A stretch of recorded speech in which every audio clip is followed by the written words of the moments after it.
ধারণা ছিল ৭১ বাংলাদেশের একটা ক্রিটিক্যাল বিষয়, এই কথাটা নিয়ে আমার আপত্তি আছে। আপনি দ্বিতীয় কথা বলছেন যে এটা বাংলাদেশের জাতিকে ডিভাইড করছে। আমার কিন্তু ধারণা ছিল ৭১ বাংলাদেশকে একতাবদ্ধ করছে, আমরা সবাই একটা বাংলাদেশে একটা স্বাধীন দেশ পাইছি। ২ নাম্বার হচ্ছে যে আমি কিন্তু আপনার সাথে ১০০% একমত, বিগত সরকার এই মুক্তিযুদ্ধকে নিয়ে ব্যবসা করছে, তারা একটা ফেসিবাদী কাঠামোতে কিছু মৌলিক আমি কি বলবো একটা একটা একটা দেবত্ব সৃষ্টি করতে চাইছে, যেটার বিপক্ষে আমরা ছিলাম। কিন্তু আমাদের খুব আশা ছিল এটা আমরা আওয়ামী লীগ থেকে মুক্ত করে আমরা সবাই মিলে মুক্তিযুদ্ধটাকে সেলিব্রেট করব। কিন্তু এখানে কিন্তু আমরা আওয়ামী লীগের বয়ানটাকে আবার করতে দেখলাম, আওয়ামী লীগকে আঘাত করতে গিয়ে মুক্তিযুদ্ধকে আঘাত করা হচ্ছে। আপনি যদি একটু পরিষ্কার করেন যে মানে আমরা তো মুক্তিযুদ্ধের জায়গায় তো আমরা একতাবদ্ধ থাকবো, আওয়ামী লীগের এনে ব্যবসা করছে, আওয়ামী লীগের বাদ দিব, আমরা ব্যবসা করবো না, আমরা এটা ধারণ করবো, এটা ছিল আমার বোঝা।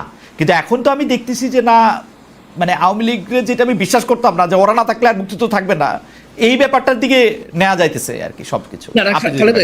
দেখেন এখানে আপনি মুক্তিযুদ্ধকে আওয়ামী লীগ থেকে যে সেপারেট করবেন, এই সেপারেট করার কাজটা না কইরা আপনি যদি মুক্তিযুদ্ধকে গ্লোরিফাই করেন, তাহলে কিন্তু সেটা আওয়ামী লীগের ফ্যাসিবাদকে আবার লেজিটিমাইজ করবে। এই জায়গায় আমাদেরকে খুব সতর্ক থাকতে হবে যে আপনি যদি ধরেন শেখ মুজিবুর রহমানের ব্যাপারে ক্রিটিক্যাল না থাকেন, আপনি যদি শেখ হাসিনার ব্যাপারে ক্রিটিক্যাল না থাকেন, এবং আপনি মুক্তিযুদ্ধের ইতিহাসের মধ্য দিয়ে তাদেরকে আবার কাল্ট ফিগার বানান, তাহলে তো বাংলাদেশে আবার আওয়ামী লীগের ফ্যাসিবাদ চলে আসবে। এটা তো আমাদের করা যাবে না। আমি আপনার সাথে অ্যাগ্রি যে এই সেপারেশনটা করে আমাদের একটা মুক্তিযুদ্ধকে একটা গণমানুষের জায়গায়, একটা ঐক্যের জায়গায় যাইতে হবে। এখন এখানে আর একটা এক্সট্রিম হইতে পারে, যে এক্সট্রিমটা হলো যে আপনি মুক্তিযুদ্ধের লেজিটিমেসি কোশ্চেন করবেন, যেখানে আপনি বলবেন যে না, পাকিস্তান ভুল করে নাই, আমরা যে স্বাধীন হয়েছি এটা ঠিক হয় নাই, মুক্তিযুদ্ধ না করাই ভালো ছিল।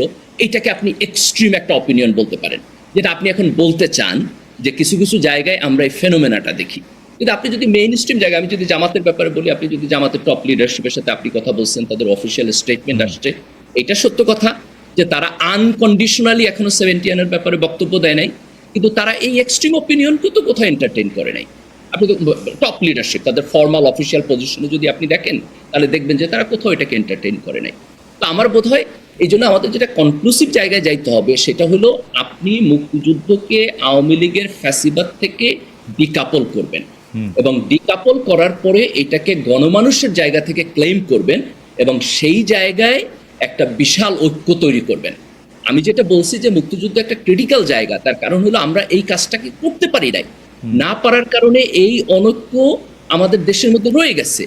আজকে আওয়ামী লীগের মতো একটা পার্টিকে নিষিদ্ধ হইতে হয়েছে, ফ্যাসিস্ট হইয়া এই পরিণতির দিকে সে আগায় গেছে, এবং তার পরতে পরতে মুক্তিযুদ্ধের ছাপ আছে। তো এটা তো আপনি এত সহজে এটাকে মানে, কিন্তু ডক্টর গালিব, আমি দুইটা জায়গা আপনি বললেন যে